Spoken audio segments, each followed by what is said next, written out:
Hello বন্ধুরা, আমি শিখা আবার একবার আমার চ্যানেলে আপনাকে স্বাগত। এটার মধ্যে আমি আদা, রসুন, পেঁয়াজ, কাঁচা লঙ্কা বাটা দিয়েছি, ধনে, জিরে, কাশ্মীরি লঙ্কা গুঁড়ো, হলুদ, গরম মশলা আর এই পেঁয়াজের বেরেস্তাটা দেব। পুরো বেরেস্তাটা পেঁয়াজের মধ্যে দিয়ে দিলাম। মশলাটা আমার রেডি হয়ে গেল। এবার আমি আলুটা লাল করে ভেজে নেব। আলুটা লাল করে আমি ভেজে নেব। চিকেনটা ভিনিগারে নুন দিয়ে আমি ধুয়ে নেব।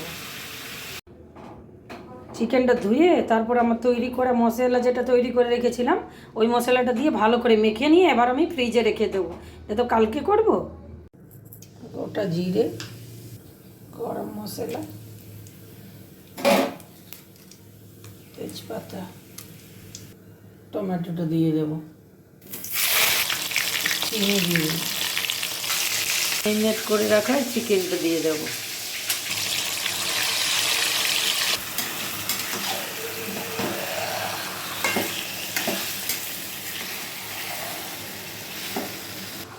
দইয়ের মধ্যে নুন চিনি দিয়েছি, এবার এটাকে ভালো করে আমি ফুটিয়ে নেব।